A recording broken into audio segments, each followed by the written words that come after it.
Hello good morning बच्चों, welcome back in NMS classes. बेटा मैं आपको इस वीडियो में NCERT class 10 maths chapter number 3 जो हमने स्टार्ट किया था, pair of linear equations in two variables, इसकी एक्सरसाइज 3.1 के पहले तो क्वेश्चंस मैं डिफरेंट वीडियोस में अपलोड कर चुकी हूँ। तो क्वेश्चन नंबर 3 इस वीडियो में हम कंप्लीट करेंगे विद देयर ऑल पार्ट्स। तो चलिए देखते हैं क्वेश्चन नंबर 3 में क्या बोल रहे हैं। यहाँ बोल रहे हैं on comparing the ratios A1 divided by A2, B1 divided by B2 and C1 divided by C2, find out whether the following pair of linear equations are consistent और इनकंसिस्टेंट। आपको बेटा यहाँ पर आप जैसा कि वीडियो में देख सकते हैं कि यहाँ पर दो लीनियर इक्वेशंस दी हुई हैं, ठीक है जी। तो यहाँ पर क्या करना है, आपको इनके रेशियोज को कंपेयर करना है, जैसा हमने क्वेश्चन नंबर 2 में किया था। रेशियोज को सेम उसी तरीके से कंपेयर करेंगे। उसके बाद हमें ये बताना है, रेशियोज को कंपेयर करके पहले तो हम कंपेयर करेंगे, उसके बाद हम ये बताएंगे कि ये जो इक्वेशन है ये कंसिस्टेंट है और इनकंसिस्टेंट है। बेटा देखिए, जब हम रेशोज को कंपेयर करते हैं तो रेशोज को कंपेयर करने के बाद क्या होता है, या तो हमारी जो लाइंस आती हैं वो इंटरसेक्टिंग लाइंस आती हैं, या कोइंसिडेंट लाइंस आती हैं, या पैरेलल लाइंस आती हैं, ठीक है जी। इंटरसेक्टिंग लाइंस में आपको पता है एक्जैक्टली वन सोल्यूशन होता है, यूनिक सोल्यूशंस होते हैं। कोइंसिडेंट लाइंस में आपको पता है इनफाइनाइटली मैनी सोल्यूशंस होते हैं, और जब पैरेलल लाइंस आती है तो नो सोल्यूशन होता है। तो बेसिकली जब हम रेशोज को कंपेयर करेंगे हमें पता लगेगा कि इंटरसेक्टिंग लाइन आई है या कोइंसिडेंट लाइन आई है। जब इंटरसेक्टिंग लाइंस आए या कोइंसिडेंट लाइंस आए रेशियोज को कंपेयर करने में तो हमारी जो इक्वेशंस है वो कंसिस्टेंट होंगी, और जब हमारी लाइंस पैरेलल आएंगी तब हमारी जो इक्वेशंस हैं वो इनकंसिस्टेंट होंगी। आप समझ गए होंगे कंसिस्टेंट किस कंडीशन में होती हैं बेटा। हमारी इक्वेशंस कंसिस्टेंट तब होती हैं जब हमारी लाइंस या तो इंटरसेक्टिंग आती हैं या फिर हमारी कोइंसिडेंट आती हैं, और इंटरसेक्टिंग सिर्फ उस सिचुएशन में आती है बेटा जब हमारी लाइंस पैरेलल होती हैं, ठीक है। अब इंटरसेक्टिंग लाइंस कब होती हैं, आपको पता है जब पहले दो रेशियोज यानी A1 डिवाइडेड बाय A2 और B1 डिवाइडेड बाय B2 एक दूसरे के इक्वल नहीं होते, नॉट इक्वल होते हैं, ठीक है। उसके बाद अगर कोइंसिडेंट लाइंस की बात करें, कोइंसिडेंट लाइंस कब होती हैं, जब ये तीनों रेशियोज, जब हम इनको कंपेयर करेंगे ये तीनों रेशियोज आपस में इक्वल आते हैं। और पैरेलल लाइंस कब होती है, जब पहले दो रेशियोज इक्वल होती है लेकिन तीसरा रेशियो पहले दो रेशियो के इक्वल नहीं होता। तो चलिए अब क्वेश्चन को कंप्लीट करते हैं। यहाँ पर देखिए हमें क्या दिया हुआ बेटा, यहाँ पे दिया हुआ 3x + 2y = 5 and 2x - 3y = 7, ठीक है जी। यही दो दिए हुए हैं हमें इक्वेशंस।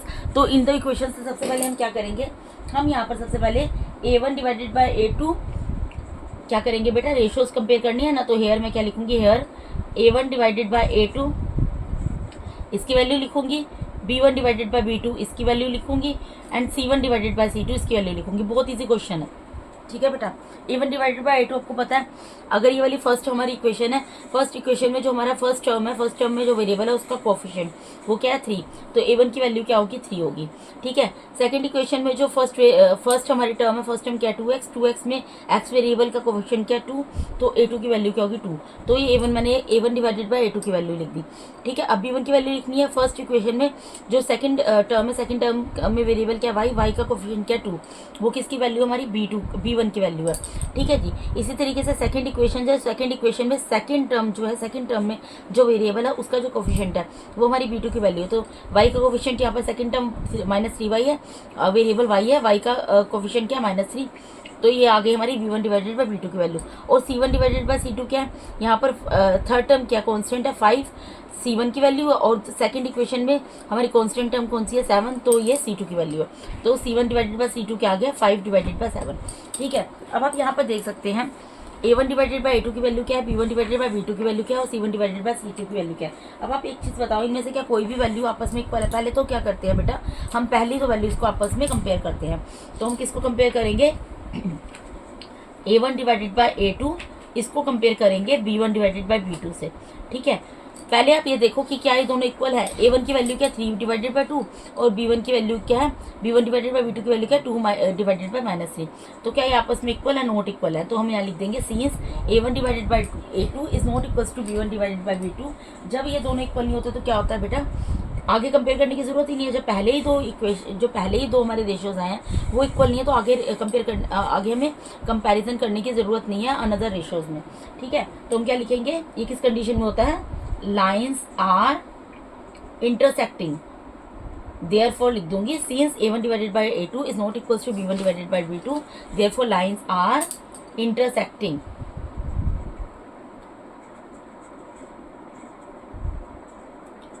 सो क्योंकि लाइन्स इंटरसेक्टिंग है तो क्या होगा, देयरफॉर इक्वेशंस आर, मैंने आपको बोला था जब लाइन्स इंटरसेक्ट करेंगी तो इक्वेशंस कैसी होंगी, कंसिस्टेंट। तो लिख देंगे देयरफॉर इक्वेशंस आर कंसिस्टेंट।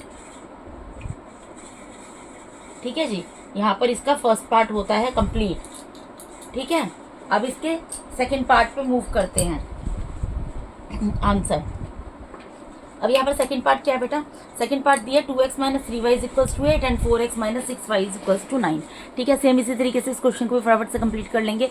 यहाँ पर भी क्या करेंगे, पहले सबसे हम a1 / a2 की वैल्यू लिखेंगे, इसी तरीके से b1 / b2 की वैल्यू लिखेंगे, इसी तरीके से c1 / c2 की वैल्यू लिखेंगे। ठीक है जी, अब इसको देखो हम लिखते हैं यहाँ पर वैल्यू a1 / a2 मैं आपको बहुत बार बता चुकी हूँ बेटा, जो हमारी फर्स्ट इक्वेशन है, फर्स्ट इक्वेशन में फर्स्ट टर्म है, उसमें जो भी वेरिएबल दिया है उसका कोफिशिएंट, तो वेरिएबल x है, फर्स्ट टर्म 2x है, यहाँ पे वेरिएबल x है और x का कोफिशिएंट क्या है 2, तो वो किसकी वैल्यू होगी, a1 की।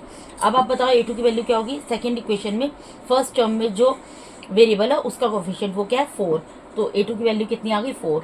ठीक है, उसके बाद b1 / b2 की वैल्यू लिखनी है। b1 की वैल्यू क्या आएगी बेटा, जो फर्स्ट इक्वेशन हो, जो उसमें जो सेकंड टर्म है, सेकंड टर्म क्या है -3y, इसमें वेरिएबल क्या है y का कोफिशिएंट क्या है -3, तो b1 की वैल्यू कितनी आ गई -3। इसी तरीके से b2 की वैल्यू क्या आएगी, जो सेकंड इक्वेशन है, सेकंड इक्वेशन में जो सेकंड टर्म है, सेकंड टर्म क्या है -6y, इसमें जो वेरिएबल है, वेरिएबल क्या है y, इसका कोफिशिएंट क्या है -6, तो ये किसकी वैल्यू आ गई, b1 / b2 की। c1 / c2 क्या आएगा बच्चे, जो हमारी फर्स्ट इक्वेशन है उसमें जो कांस्टेंट टर्म है क्या है 8, वो c1 की वैल्यू है, सेकंड इक्वेशन में कांस्टेंट टर्म है क्या है 9, वो हमारी c2 की वैल्यू है। ठीक है, अब देखो बेटा इसको हम सोल्व कर सकते हैं कैसे, देखिए यहाँ पर देखिए 2 1 = 2, 2 2 = 4। ठीक है, यहाँ माइनस से माइनस कैंसिल हो गया, 3 1 = 3, 3 2 = 6। तो यहाँ पर हम क्या देख रहे हैं बेटा कि a1 / a2, एक बार मैं दोबारा लिख देती हूँ, a1 / a2 की वैल्यू कितनी आ गई बेटा, 1 / 2 आ गई। ठीक है, क्योंकि मैंने इसको लोएस्ट टर्म में लिखा है, कैंसिल किया है, कैंसिलेशन हुआ है, इस वजह से मैं दोबारा लिख कर दिखा रही हूँ। b1 / b2 की वैल्यू क्या आ गई 1 / 2 एंड c1 / c2 कैंसिल नहीं होगा, उसकी क्या वैल्यू क्या है बेटा 8 / 9। ठीक है, तो यहाँ पर हम देख सकते हैं कि हमारा जो पहले दो रेशोज हैं, पहले दो रेशोज तो आपस में इक्वल आ रहे हैं, लेकिन तीसरा रेशो जो है पहले दो रेशो के इक्वल नहीं है। तो ये किस कंडीशन में होता है, जब लाइन्स हमारी पैरेलल होती है। और मैंने आपको बताया जब मैंने वीडियो स्टार्ट किया है कि जब लाइन्स पैरेलल होती हैं तो हमारी इक्वेशंस कैसी होती है, इनकंसिस्टेंट होती है। इनकंसिस्टेंट सिर्फ उस सिचुएशन में होगी जब हमारी लाइन्स पैरेलल निकलेंगी। ठीक है, तो हमें लिख कर दिखाना पड़ेगा। मैं यहाँ पर लिखूंगी scenes a1 / a2 is equals to b1 / b2 and is not equals to c1 / c2, therefore lines are parallel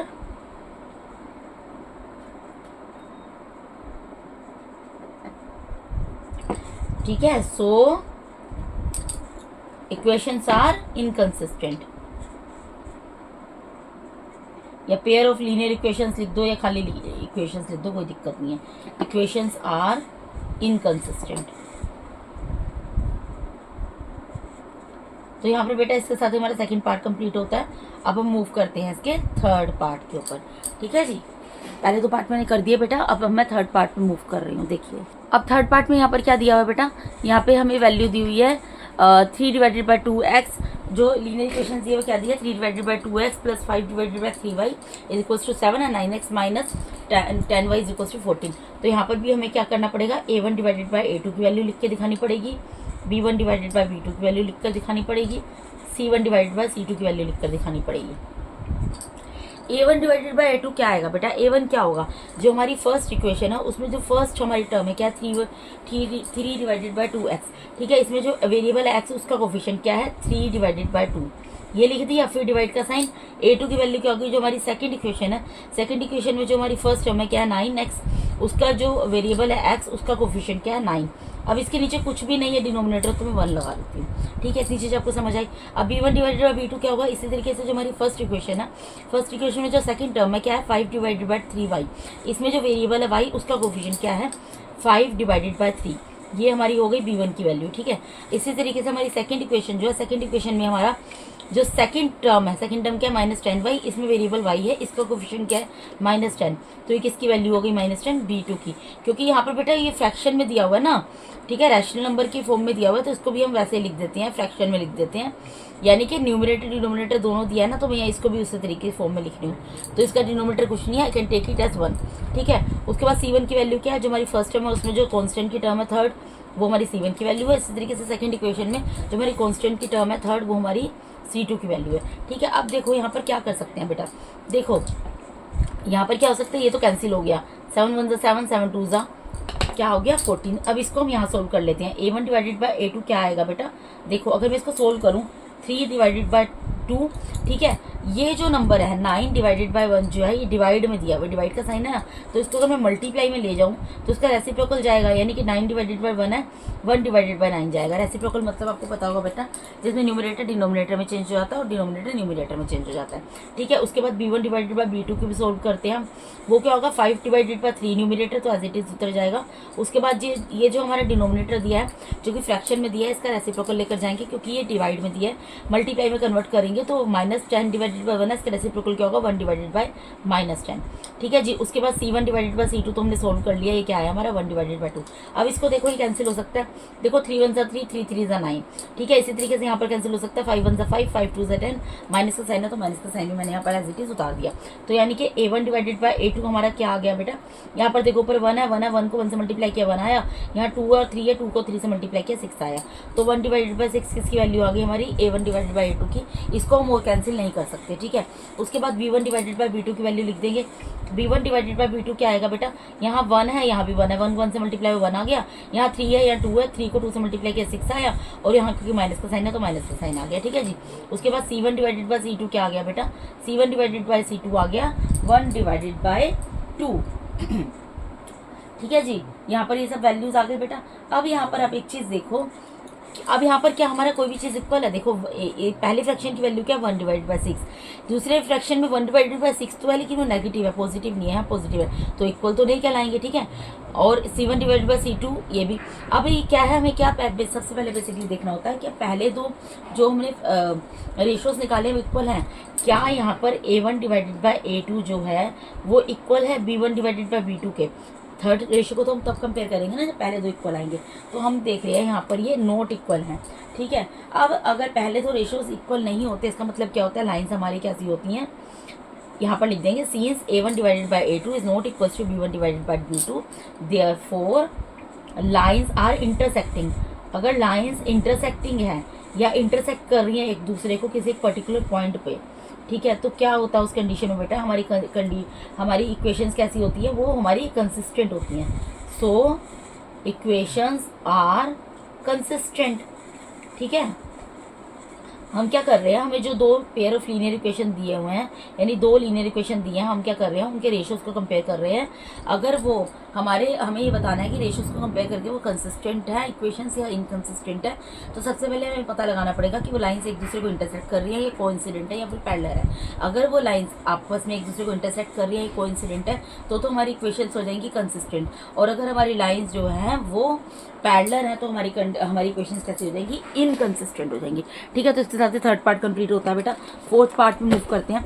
अब सिंपल से क्वेश्चन है, फटाफट से कंप्लीट हो जाएंगे। देखिए फोर्थ पार्ट में यहाँ पर क्या बोल रहे हैं बेटा, फोर्थ पार्ट में बोल रहे हैं यहाँ पर 5x minus 3y is equal to 11 है, minus 10x plus 6y is equal to minus 22 है, ठीक है। तो यहाँ पर भी हम क्या करेंगे, A1 डिवाइडेड बाई A2 की वैल्यू लिखेंगे, B1 डिवाइडेड बाई B2 की वैल्यू लिखेंगे, उसके बाद C1 डिवाइडेड बाई C2 की वैल्यू लिख देंगे, ठीक है बेटा। तो A1 डिवाइडेड बाई A2 की वैल्यू लिखनी है, ठीक है। A1 क्या होगा, जो फर्स्ट इक्वेशन है, फर्स्ट इक्वेशन में जो फर्स्ट टर्म है क्या है 5x, उसमें जो वेरिएबल है, वेरिएबल क्या है, उसका कोफिशिएंट क्या है 5, तो A1 की वैल्यू क्या आ गई 5। इसी तरीके से सेकंड इक्वेशन जो है हमारी, उसमें जो फर्स्ट टर्म है, फर्स्ट टर्म क्या है माइनस 10x, उसमें जो वेरिएबल है x, उसका कोफिशिएंट क्या है माइनस 10, तो वो किसकी वैल्यू होगी, हमारी A2 की वैल्यू होगी। ये मैंने लिख दी। B1 डिवाइडेड बाई B2 लिखेंगे। B1 क्या होगा बेटा, जो हमारी फर्स्ट इक्वेशन है, फर्स्ट इक्वेशन में जो हमारा सेकंड वेरिएबल है क्या है माइनस 3y, उसमें जो ये सेकंड टर्म है -3y वेरिएबल नहीं है, टर्म है, और वेरिएबल क्या है y, और y का कोफिशिएंट क्या है -3, तो -3 किसकी वैल्यू हो गई हमारी b1 की वैल्यू हो गई। इसी तरीके से हमारी जो सेकंड इक्वेशन है, सेकंड इक्वेशन में हमारी जो सेकंड टर्म है 6y, उसमें जो y वेरिएबल है उसका कोफिशिएंट क्या है 6, वो हमारी किसकी वैल्यू हो गई b2 की। और c1 c2 की वैल्यू लिखनी कितनी आसान है बेटा, जो हमारी फर्स्ट इक्वेशन है उसमें जो थर्ड टर्म है कॉन्स्टेंट वो हमारी c1 की वैल्यू है, और जो हमारी सेकंड इक्वेशन है उसमें जो थर्ड टर्म है कॉन्स्टेंट वो हमारी c2 की वैल्यू है। तो c1 की वैल्यू क्या है 11 और c2 की वैल्यू क्या है -22। अब देखो आपस में जो कैंसिल हो रहा है उसको कैंसिल कर दो, 5 1 5 5 2 10, ठीक है, माइनस का आएगा, 3 1 3 3 2 6, ये भी माइनस का आएगा, 11 1 11 11 2 22, ये भी माइनस का आएगा। तो यहाँ पर हम क्या देखते हैं बच्चे, यहाँ पर हम देख रहे हैं कि a1 divided by a2, b1 divided by b2 and c1 divided by c2 तीनों इक्वल है। क्यों, यहाँ मैं ब्रैकेट में लिख देती हूँ, क्योंकि यहाँ पर देखो a1 डिवाइडेड बाई a2 की वैल्यू क्या आई है बेटा -1 डिवाइडेड बाई 2, ठीक है, b1 डिवाइडेड बाई b2 की वैल्यू क्या आई है, ये भी -1 डिवाइडेड बाई 2 आई है, and c1 divided by c2 की वैल्यू क्या आई है, ये भी -1 डिवाइडेड बाई 2 आई है। ऊपर नीचे माइनस से कोई फर्क नहीं पड़ता बेटा, नीचे है तो उसको ऊपर भी लगा सकते हैं इस तरीके से। बेसिकली -1 डिवाइडेड बाई 2 वैल्यू आई है, क्योंकि यहाँ पर सबकी वैल्यू इक्वल है। इसका मतलब क्या निकलता है, इसका मतलब हमारी लाइंस कैसी हैं, देयरफॉर लाइंस आर कोइंसिडेंट, एक दूसरे के ऊपर ओवरलैप करेंगी, ठीक है जी। लाइंस कैसी हैं, कोइंसिडेंट हैं, एक दूसरे के ऊपर ओवरलैप करेंगी, तो इस कंडीशन में क्या होगा, सो इक्वेशंस आर कंसिस्टेंट, इक्वेशंस हमारी कंसिस्टेंट ही रहेंगी। इक्वेशंस इनकंसिस्टेंट सिर्फ तब होंगी जब हमारी लाइंस जो है पैरेलल निकलेंगी, अदरवाइज बेशक लाइन हमारी जो है कोइंसिडेंट निकले या इंटरसेक्टिंग निकले, हमारी इक्वेशंस कैसी रहेंगी बेटा, कंसिस्टेंट ही रहेंगी, ठीक है। तो इतनी सी चीज़ बस आपको ध्यान रखनी है। आंसर, अब इसके नेक्स्ट पार्ट में मूव करते हैं। नेक्स्ट पार्ट में क्या बोल रहे हैं बेटा, यहाँ पर बोल रहे हैं 4 divided by 3x plus 2y is equals to 8 and 2x plus 3y is equals to 12, ठीक है, यही चीज़ बोल रहे हैं ना बेटा। तो देखिए इसको सोल्व कर लेते हैं। a1 डिवाइडेड बाई a2 की वैल्यू लिखेंगे, b1 डिवाइडेड बाई b2 की वैल्यू लिखेंगे, and c1 divided by c2 की वैल्यू लिखेंगे। a1 डिवाइडेड बाई a2 की वैल्यू क्या होगी बेटा, जो फर्स्ट इक्वेशन है, फर्स्ट इक्वेशन में जो फर्स्ट टर्म है 4 डिवाइडेड बाई 3x है, उसमें जो वेरिएबल x है उसका कोफिशिएंट क्या है 4 डिवाइडेड बाई 3, फिर डिवाइड का साइन। a2 की वैल्यू क्या होगी, जो सेकंड इक्वेशन है उसमें जो फर्स्ट टर्म है क्या है 2x, इसमें जो वेरिएबल है x उसका कोफिशिएंट क्या है 2, 2 के डिनोमिनेटर कुछ नहीं है तो 1 लगा दिया, जैसे मैंने इससे पहले पार्ट में किया था, ठीक है, थर्ड पार्ट में किया था। अब b1 की वैल्यू क्या होगी बेटा, जो हमारी फर्स्ट इक्वेशन है उसमें जो सेकंड टर्म है क्या है 2y, इसमें जो वेरिएबल है y उसका कोफिशिएंट यानी कि 2 हमारा क्या है b1 की वैल्यू है।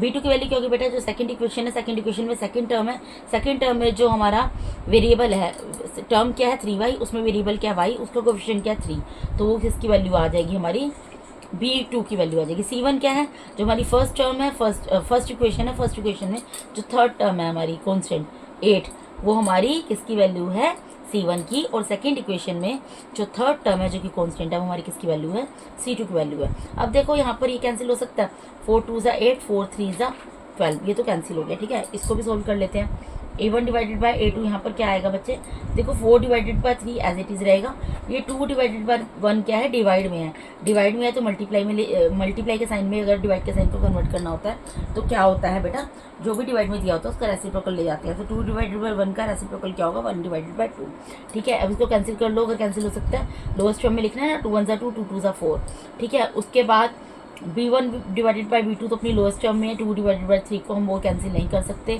ठीक है। इसी तरीके से c1 डिवाइडेड बाई c2 भी अपनी लोएस्ट टर्म में है, इसको भी हम और कैंसिल नहीं कर सकते, इसकी वैल्यू कितनी है 2 डिवाइडेड बाई 3।